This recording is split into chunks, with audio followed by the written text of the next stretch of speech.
तो मुख्य बात आती है कि वो निराकार सुप्रीम सोल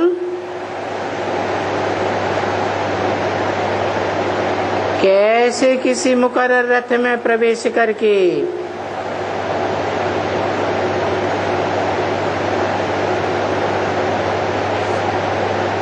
अपने साकार सो निराकार स्वरूप का परिचय देता है।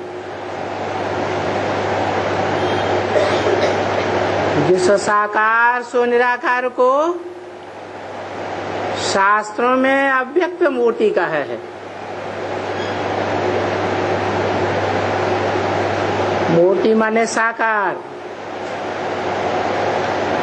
अमूर्त माने जिसकी मूर्ति न हो, निराकार। लेकिन उन दोनों की प्रवृत्ति है। साकार मूर्ति और उसके साथ निराकारी स्टेज आत्मा की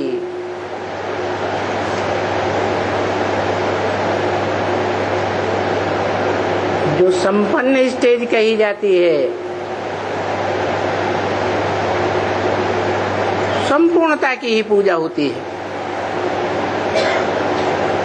अपूर्ण पुरुषार्थी रूप की पूजा नहीं होती है। चित्र भी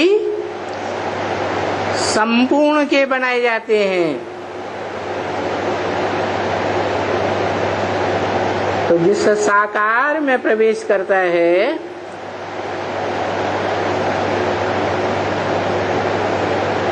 वो पहले तो अधूरा पुरुषार्थी ही है।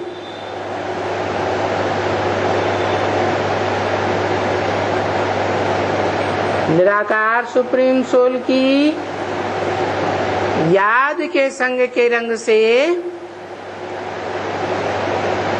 आखिरी भाव समान बन जाता है।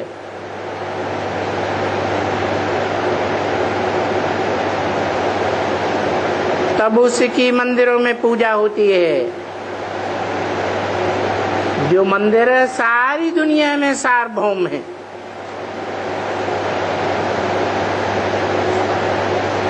शिवलिंग के रूप में जाने जाते हैं।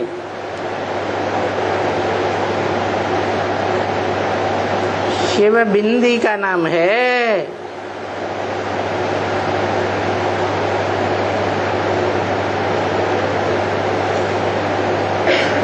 उसका नाम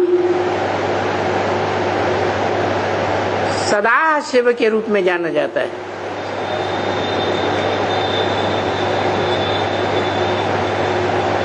सदा माने अविनाशी।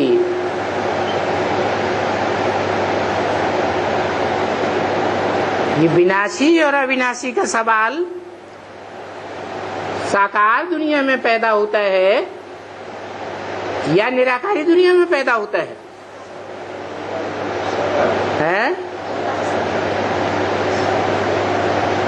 इसका मतलब है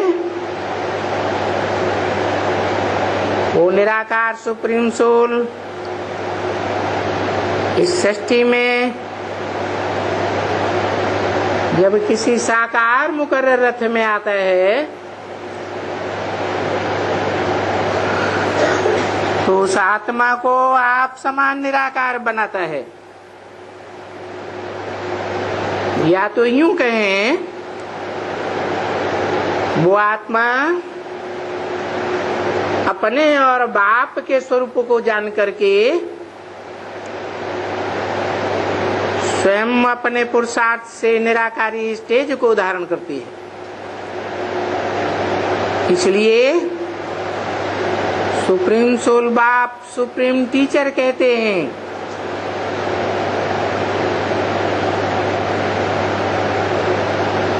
कि बच्चे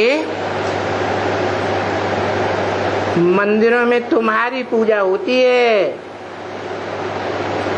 न मैं पूजा करता हूं और न पूजा लेता हूं।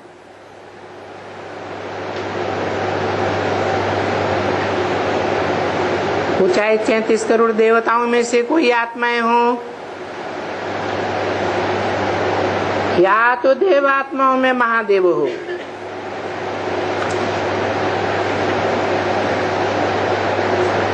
महादेव को भी दो रूपों में दिखाया जाता है।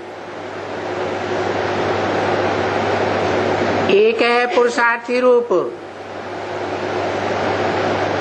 जो प्राय है याद में बैठा हुआ दिखाया जाता है। याद में रहने वाले को अपूर्ण कहेंगे या संपूर्ण कहेंगे? अपूर्ण है तो अपने से किसी ऊंचे की स्मृति में रहते हैं।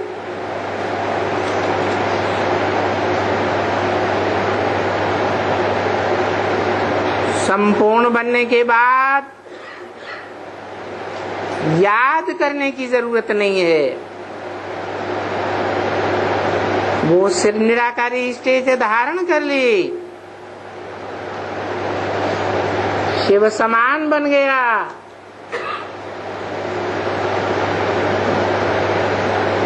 तो उसके शरीर को भी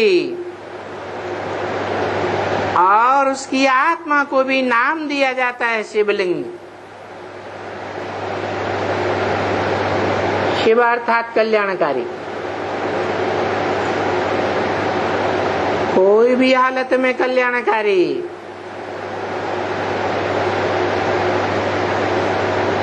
कोई भी व्यक्तित्व मात्र के लिए कल्याणकारी।